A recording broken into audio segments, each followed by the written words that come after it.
تلاوت کی ہیں۔ سورہ زمر میں اللہ تعالیٰ فرماتا ہے قیامت کے دن کا منظر، کیسے قیامت قائم ہوگی۔ وَنُفِخَ فِي الصُّورِ فَصَعِقَ مَنْ فِي السَّمَاوَاتِ وَمَنْ فِي الْأَرْضِ إِلَّا مَنْ شَاءَ اللَّهُ، سور پھونکی جائے گی۔ ہوگا کہ ایک وقت آئے گا اس کا جب دنیا اینڈ ہونے والی، ختم ہونے والی ہے۔ سائنس بھی آج اس بات کو تسلیم کر رہا ہے کہ یہ جو سولار سسٹم ہے اس کی ایک عمر ہے، اس کی ایک ایج ہے، اس کے بعد یہ ختم ہونے کے قریب آئے گا۔ تارے اپنی اپنی عمر مکمل کر کے بلیک ہولز میں جا رہے ہیں۔ گیلیکسی کے اندر جو سٹارز ہیں ان کی عمر ایک لیمیٹڈ عمر بتائی جا رہی ہے، اس میں سورج کی بھی عمر ہے، چاند کی بھی عمر بتائی جا رہی ہے۔ یہ سائنس کی باتیں ہیں، لیکن اللہ نے قرآن میں فرمایا چاند اور سورج یہ ٹکرا دیے جائیں گے، تارے ایک دوسرے سے سب ٹکرا دیے جائیں گے۔ اذا الشمس کورت واذا النجوم انکدرت، 30ویں پارے میں اللہ تعالیٰ نے اس میں فرمایا جب سورج کو یعنی ٹکرا دیا جائے گا اور ستارے آپس میں ٹکرا دیے جائیں گے اور سورج کالا ہو جائے گا، یعنی کچھ نہ کے برابر رہ جائے گا قیامت کے قریب۔ وَإِذَا الْجِبَالُ سُيِّرَتْ، اور پہاڑ جو ہے نا اڑا دیے جائیں گے اور سمندروں میں آگ لگا دی جائے گی، زمین پوری ختم کر دی جائے گی۔ اور سورہ قارعہ میں آپ نے پڑھا ہوگا یوم یکون الناس کالفراش المبثوث وتکون الجبال کالعہن المنفوش، تم لوگوں کو دیکھو گے کہ پتنگوں کی طرح سے اڑ رہے ہوں گے، اور پہاڑوں کو دیکھو گے کہ روئی کا پہا جو ہوتا ہے، روئی کا پہا اس طرح سے پہاڑ بکھر چکے ہوں گے۔ اور اس کے بعد یہ قیامت جو آنی ہے اس کا یعنی پروسیس کس طرح سے، شروعات کیسی ہوگی، وہ ایک لمبی گفتگو ہے۔ مختصراً عرض کرتا ہوں کہ آیات حضور اکرم صلی اللہ تعالیٰ علیہ وسلم کی احادیث میں جو نشانیاں بیان کی گئی ہیں اس اعتبار سے قیامت کے قریب بڑی بڑی نشانیاں آئیں گی۔ دجال آئے گا، دابۃ الارض آئے گا، یاجوج ماجوج نکلیں گے، پھر اس کے بعد سورج پچھم سے نکلے گا۔ یہ سب بڑی بڑی نشانیاں ہیں۔ حضرت عیسیٰ علیہ السلام کا نزول اس سے پہلے، یہ سب ہو جانے کے بعد پھر روئے زمین پر سے مسلمان ختم ہو جائیں گے۔ پھر ایک وقت آئے گا کہ جب سب لوگ اپنے اپنے کاموں میں مصروف ہوں گے، کوئی کسی کو پڑی نہ ہوگی، اور پھر دنیا میں سب اپنے اپنے کاموں میں اس طرح سے مصروف ہوں گے، کوئی کپڑا کاٹ رہا ہے، کوئی دودھ دوہ رہا ہے، کوئی کھیتی باڑی میں ہل چلا رہا ہے۔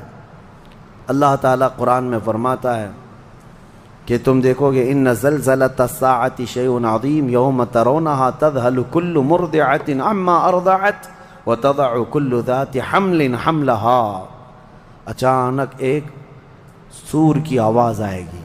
وہی سور آج ہم نے تلاوت میں پڑھا ہے۔ اسرافیل علیہ السلام اللہ کے ایک فرشتے ہیں، ایک باجے کی شکل کی چیز وہ لے کر کھڑے ہیں، وہ بجانا شروع کریں گے۔ شروع میں دھیمی دھیمی آواز آئے گی اور یہ آواز بڑھتی چلی جائے گی، بڑھتی چلی جائے گی، یہاں تک کہ یہ آواز اتنی سخت ہو جائے گی کہ جو جہاں تھا وہیں کھڑا رہ جائے گا۔ کپڑا کاٹ رہا تھا اس کے ہاتھ سے کینچی گر گئی، جو کھیتی باڑی کر رہا تھا، ہل چلا رہا تھا، وہ وہیں کا وہیں رک جائے گا۔ دودھ دوہنے والا اس کا ہاتھ ویسے ہی رہ جائے گا، یہاں تک کہ حاملہ عورتوں کے پیٹ سے بچہ نکل کر گر جائے گا، جو عورتیں حمل سے ہوں گی۔ اور اس کے بعد پھر ایسی غشی، پھر سب پر موت طاری ہوگی اور زلزلے آئیں گے اور پوری زمین کو ہلا کر کے ختم کر دیا جائے گا۔ یہ قیامت ہے، یہ قیامت ہے۔ سور پھونکنے پر سارے انسان جتنے روئے زمین پر ہیں سب کے سب ختم ہو جائیں گے۔ اس کے بعد اللہ تعالیٰ فرماتا ہے ثم نفخ فیہ اخری، پھر دوسری بار سور پھونکنے کا حکم ہوگا۔ لیکن کیسے؟ سور جب حضرت اسرافیل علیہ السلام پھونکیں گے، پہلے انسانوں کی موت، پھر یہاں پر جتنی مخلوقات ہیں، جنات ہیں، جانور ہیں، سب کی موت، چرند پرند تو چھوڑے، نباتات، یہ پیڑ پودوں میں کی جان ختم۔ چاند سورج کو جب ختم کر دیا گیا تو پھر کوئی چیز ہی نہیں، ستارے، چاند، سورج سب بلکہ اللہ تعالیٰ کے جتنے ملائکہ ہیں، جبرائیل امین علیہ السلام سے لے کر دوسرے ایک فرشتے تک، سارے ملائکہ کو بھی موت آئے گی، سب موت کے شکار ہوں گے، اور سارے جب انتقال کر جائیں گے تو پھر بچتا کون ہے؟ صرف حضرت اسرافیل علیہ السلام، جنہوں نے سور پھونکا۔ اب ان کو سور پھونکنے کا حکم جو تھا وہ کہا جائے گا روک دو اب۔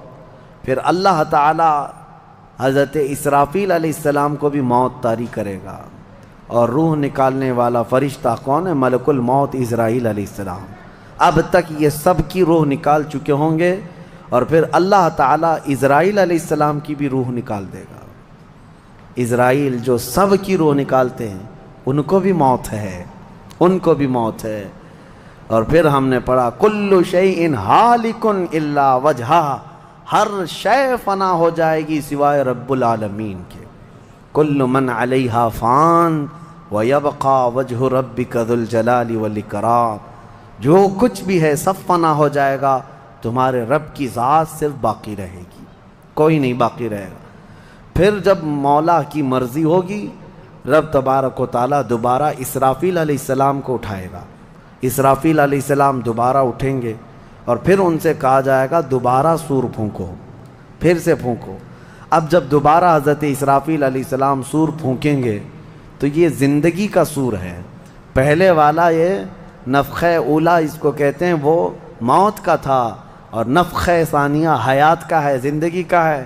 اب رب تعالیٰ نے جو وعدہ فرمایا تھا کہ ہم تمہیں موت کے بعد دوبارہ اٹھائیں گے، یہ وعدہ اس وقت پورا ہوگا۔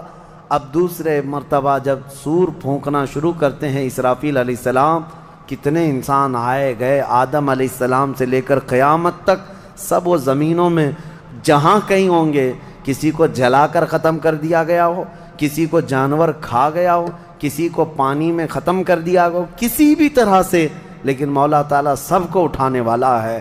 لیکن فرمایا حدیث پاک میں ہے کہ یہ دوسری سور پھونکنے کے بعد سب سے پہلے روئے زمین پر جو اٹھیں گے وہ محمد الرسول اللہ کی ذات۔ میرے آقا صلی اللہ تعالیٰ علیہ وسلم فرماتے ہیں میں اپنی قبر سے اٹھوں گا سب سے پہلے، اور محشر کے میدان کی طرف جو حضور جائیں گے تو فرماتے ہیں حضور صلی اللہ علیہ وسلم اٹھیں گے، ان کے بعد ابو بکر صدیق، ان کے بعد عمر فاروق رضی اللہ تعالیٰ عنہ، پھر ساری کائنات کو اللہ اٹھائے گا۔